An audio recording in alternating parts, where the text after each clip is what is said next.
BDJS ആദ്യഘട്ട സ്ഥാനാർത്ഥി പട്ടിക പുറത്തുവിട്ടു. 12 പേരുടെ പട്ടികയാണ് പുറത്തുവിട്ടത്. BDJSന്റെ ചിഹ്നം മൺകുടത്തിനും തെങ്ങിൻ തോപ്പാക്കി. മൊത്തം സീറ്റ് അടക്കമുള്ള കാര്യങ്ങളിൽ തീരുമാനം നാളെ. സുധീഷ് ഗോപാൽ ചേരുകയാണ് വിവരങ്ങളുമായി. സുധീഷ്, BDJSന്റെ ആദ്യഘട്ട സ്ഥാനാർത്ഥി പട്ടികയുടെ വിശദാംശങ്ങൾ എന്തൊക്കെയാണ്? ഈ കഴിഞ്ഞ തവണ 23 മണ്ഡലങ്ങളിലായിരുന്നു BDJS നിയമസഭയിലേക്ക് NDAയുടെ ഭാഗമായി മത്സരിച്ചത്. ഇത്തവണ അതിൽ 12 സീറ്റിലേക്കുള്ള സ്ഥാനാർത്ഥികളെയാണ് ഇപ്പോൾ പ്രഖ്യാപിച്ചിട്ടുള്ളത്. ബാക്കി സ്ഥാനാർത്ഥികളെ നാളെ തന്നെ പ്രഖ്യാപിക്കും എന്നതാണ് നമുക്ക് മനസ്സിലാക്കാൻ കഴിയുന്നത്.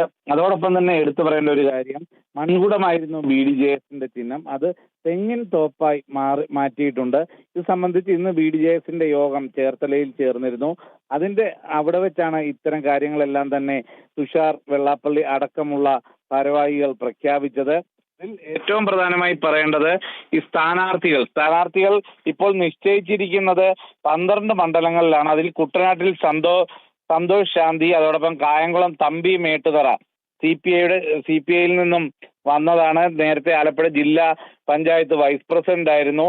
അതിനോടൊപ്പം അരൂരിൽ PS ജ്യോതിസും പഞ്ചായത്ത് പ്രസിഡന്റായും മറ്റും ഇരുന്നതാണ്. CPMൽ നിന്നും BDJSലേക്ക് എത്തിയ വ്യക്തിയാണ്. കോട്ടയത്ത് P അനിൽകുമാർ, കടുത്തുരുത്തിയിൽ സുരേഷ് എടക്കുന്നേൽ, ഉടുമ്പൻചോലയിൽ സംഗീത വിശ്വനാഥൻ.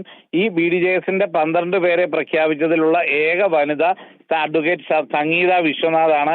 കുന്നംകുളത്ത് റിജിൽ KR, നെന്മാറ AN അനുരാഗ്, കൊടുവള്ളിയിൽ ഗിരി പാമ്പനാൽ, കോട്ടയ്ക്കലിൽ സുബ്രഹ്മണ്യൻ ചുക്കുവള്ളി, നിലമ്പൂരിൽ ഗിരീഷ് മേക്കാട്, പേരാവൂരിൽ പൈലി വാത്തിയാട്ട് എന്നീ സ്ഥാനാർത്ഥികളെയാണ് ഇപ്പോൾ പ്രഖ്യാപിച്ചിട്ടുള്ളത്. ഇതിൽ എടുത്തു പറയേണ്ട മറ്റൊരു കാര്യം, ഇതുവരെ പ്രഖ്യാപിച്ചതിൽ തുഷാർ വെള്ളാപ്പള്ളി ഉൾപ്പെട്ടിട്ടില്ല. തുഷാർ വെള്ളാപ്പള്ളി അത്തരമൊരു ഘട്ടം തുഷാർ മത്സരിക്കേണ്ടതായ ഒരു സാഹചര്യം ഉണ്ടെങ്കിൽ മാത്രമേ മത്സരിക്കൂ. ഇല്ലെങ്കിൽ ഇതിന്റെ ഏകോപന ചുമതല ഏറ്റെടുത്തുകൊണ്ട് NDAയുടെ വിജയത്തിന് വേണ്ടി പ്രവർത്തിക്കുക എന്നതാണ് തുഷാർ ലക്ഷ്യം വെക്കുന്നത്.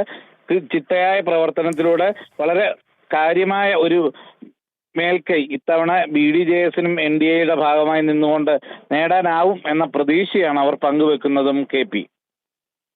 സുധീഷ് ഗോപാലാണ് വിവരങ്ങൾ നൽകിയത്.